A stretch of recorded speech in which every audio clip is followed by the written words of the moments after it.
እንኳን ደህና ቆያችሁኝ። እንዴት አመሻችሁ? ሰላም ነው፣ እግዚአብሔር ይመስገን።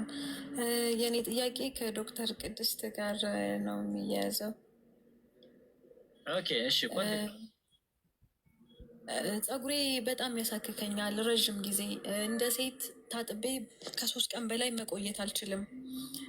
ብዙ ነገር ሞክሬያለሁ። ማለት ከዚህ በፊት ዳርማቶሎጂስት አማክሬ አውቃለሁ።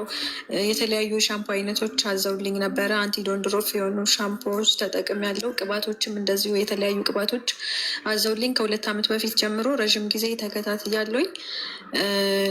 እንደውም የታዘዙልኝ ሻምፖዎች ፀጉሬን በጣም በተለየ ሁኔታ ወደ መበጣጠስ ምናምን ነው ያመጡት እና አሁን ላይ በጣም ይነቃቀላል። በጣም ከሚባለው በላይ ይነቃቀላል እና በጣም ያሳክከኛል። ፎረፎር ነገር አለው የሚወጣ የሆነ በሚያሳክከኝ ሰዓት እና ሙቀት በሆነ ሰዓት ደግሞ በጣም ይብስበታል። ፀሐይ ላይ ሲሆን የማቃጠል የማሳከክ እንትን አለው እና ምን ላድርግ? ምን ትመክርኛለሽ ዶክተር? እሺ አኪ፣ እንዴት ነሽ? እንዴት አመሸሽ? እግዚአብሔር ይመስገን ደህና ነኝ። እንዴት አመሸሽ? እድሜሽ ስንት ነው? 26።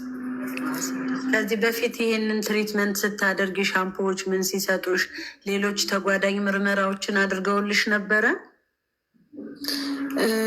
እንደዚህ ዶክተር ምረቱ ጋር ነበር የታከምኩት። ሌላም ተጨማሪ ሕክምና ስለነበረኝ ፊቴ ላይ የማሳከክ እንደ ጭርት የሚመስል አይነት ነገር ስለነበረኝ አንድ ላይ ነው የታከምኩት እና ተጨማሪ ምርመራ አልነበረውም። አይቶ ነው እንደዚሁ እንትን ያደረገኝ ሪከመንድ ያደረገኝ ቅባቶች እና አንቲዶንድሮፍ የሆኑ ሻምፖዎች። ለ26 ዓመት ሴት ልጅ ሊወጣ የሚችል የቆዳ ችግር ጭንቅላት ላይ ብዙ አይነት ዲፍረንሺያሎች አሉት። ከነሱ መካከል አንዱ ሴቦሪክ ደርመታይተስ ይባላል። ኤክሰሲቭ የሆነ ሴበም ወይም ደግሞ ወዝ በመመረት ምክንያት የሚከሰት ነው።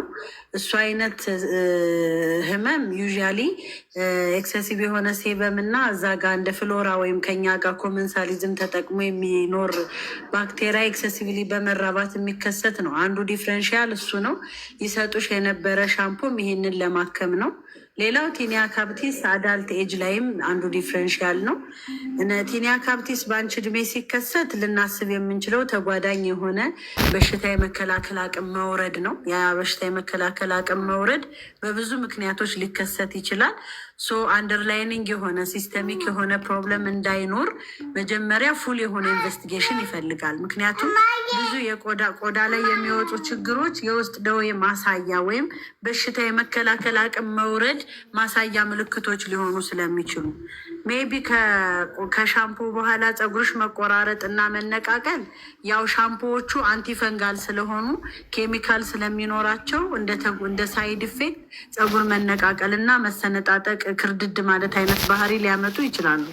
ሶ አኪል አንቺ ሪከመንድ ማደርግሽ አሁን ሻምፖም የተሰጠሽ ትሪትመንትም ኢንደ ሎንግ ራን እያዳነሽ ካልሆነ ዜር ሹድ ሀቢን አንደርላይኒንግ የሆነ ሌላ ሲስተሚክ ፕሮብለም አለ ብዬ አስባለሁ። ከነሱ መካከል ብዙ ነገሮች ሊኖሩ ይችላሉ። ሶፉል የሆነ ኢንቨስቲጌሽን ለ26 ዓመት ሴት ልጅ ልናደርጋቸው የምንችላቸው ብዙ ምርመራዎች አሉ። ከኦቫሪ ጋር የሚያያዙ፣ ከታይሮይድ ሆርሞን ጋር የሚያያዙ እንዲሁም ደግሞ በሽታ የመከላከል አቅም ከመውረድ ጋር ተያያዥነት ያላቸው ብዙ ሩል አውት ማድረግ ወይም እነዚህ ነገሮች የሉም ብለን ኮንክሉድ ስናደርግ ነው ወደ ቶፒካል ማኔጅመንት ወይም ደግሞ ወደሚቀመም የምንሄደው። ስለዚህ ምንም እንኳን ቆዳሽ ላይ የወጣው ነገር በቀላሉ በሚቀመምና በሚቀቡ ነገሮች የሚታከም ቢሆንም እስቲል ግን እነዛን ነገሮች ሩላውት ማድረግ ስላለብን እስካሁን ተሰርቶልኝ አያውቅም ስላልሽ አዲስ አበባ የምትኖሪ ከሆነ በኢንቦክስ አውሪኝ እና ምን ማሰራት እንዳለብሽ ሪከመንድ አረግሽ እና እነሱ ነገሮች አለመኖራቸውን ካረጋገጥን በኋላ ውል ማኔጅ አኮርዲንግሊሽ። በቅርቡ ሌላ ሕክምና ስላደረግኩኝ የውስጥ ደዌ አጠቃላይ ምርመራ አድርጋለሁኝ እና የቫይታሚን ዲ እጥረት ብቻ ነው የነበረኝ። ቫይታሚን ዲ ሰፕሊመንት እየወሰድኩ ነው። ላይክ ጄል የሚመስለውን ነገር 10 ፍሬ የ2 ወር ከምናምን መሰለኝ አይ ቲንክ እየወሰድኩ ነው። በሳምንት 1 ፍሬ። እጄን ተሰብሬ ጴጥሮስ ሆስፒታል ሰርጀሪ አድርጋለሁ እና የተለያዩ አጠቃላይ ምርመራዎችን አድርጋለሁ። ሌላ ምንም አይነት እንትን የለኝም። የማህፀን ፋንክሽን ቴስት አሰርተሽ ነበረ? አዎ ነፃ ነኝ። በቅርብ ነው ያሰራሁት። ከቫይታሚን ዲ ጋር አንድ ላይ ተሰርቶልኝ ነበር እዚህ አርሹ። እሺ አይረን ሌቭልሽ ታውቋል? ጥሩ ነው? አዎ ጥሩ ነው ያለው። የደም የስኳር ሁሉንም ነገር ቼክ አድርጊያለሁ። ቫይታሚን ቢ ኮምፕሌክስ የሚባሉ ነገሮች አሰርተሻል? ቫይታሚን ቢ አላሰራውኝም። ኦኬ በቃ በኢንቦክስ አውሪኝ እና የሚቀመም መድኃኒት አለ፣ እሱን እንሞክረዋለን። ከዛ ውጭ ደግሞ ሶሪ ይቅርታ፣ ከዛ ውጭ ደግሞ ቆዳ ላይ ተፈቅፍቆ ተወስዶ ላብራቶሪ የሚሰራ ምርመራ አለ። እሱ ምርመራ ተደርጎልሻል? አይ አልተደረገልኝም። ቆዳ ላይ ተፈርፍሮ ይወሰድና ምንድን ነው ይሄ ነገር የሚራባው ነገር ፈንጋል ከሆነ ከሚቀባ እስከሚዋጥ ሌቭል ድረስ ልንሄድ እንችላለን። በውስጥ አውሪኝና ምርመራዎችን እጽፍልሻለሁ። እሺ ያልተመረመርሻቸውን ብቻ። እሺ እሺ ዶክተር እናመሰግናለን። ዶክተር ቅድስት እናመሰግናለን። ዶክተር ቅድስት ሐኪም እናመሰግናለን። ስለዚህ ዶክተር ቅድስት ጋር ኮሚኒኬት አድርጉ። ቴንኪዩ ፋሚሊ እናመሰግናለን። ሁላችሁም ታብታብ ኮፒሊንግ ሼር ስለምታደርጉ ሁላችሁም ቴንኪዩ ብለናል። ፎሎውም ስለምታደርጉ እናመሰግናለን። ይህ ምክር ከሐኪሙ መርሃ ግብራችን ነው፣ ወይም ጤናው በቤቱ የምንበለው። እንግዲህ ስያሜ ካወጣችሁለት ስያሜውን እንቀይረዋለን። ቤቱን ፎሎ ያላደርጋችሁ ቤቱን ፎሎ አድርጉት።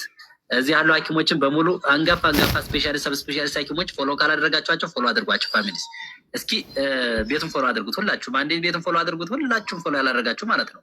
እዚህ ያሉ ሐኪሞችን ደግሞ በሙሉ ከዶክተር ቅድስት ከዶክተር ገነት ከዶክተር ኬ እስከ ዶክተር ጂ ፎሎ አድርጓቸው። ፋሚሊስ በጣም አንጋፋ ስፔሻሊስት ሐኪሞች ናቸው። ሰብ ስፔሻሊስት እና ስፔሻሊስት ሐኪሞች ናቸው። ስለዚህ እሱን አድርጉ። ቤቱን ፎሎ ያላደርጋችሁ ደግሞ እሱን ፎሎ አድርጉ። ታብታብ ኮፒሊንግ ሸር ደግሞ በደንብ አድርጉት። ፋሚሊስ ሪፖስት አድርጉ። ሁላችሁም አንዴ 250 ሰው ሪፖስት አድርጉት። ሁላችሁም እስኪ ሪፖስት ምትለዋን ተጫሯል። ሪፖስት ስታደርጉት ሰው እየጨመረ ይሄዳል። ሪፖስት አድርጉ። ከዛ ኮፒሊንግ ሸር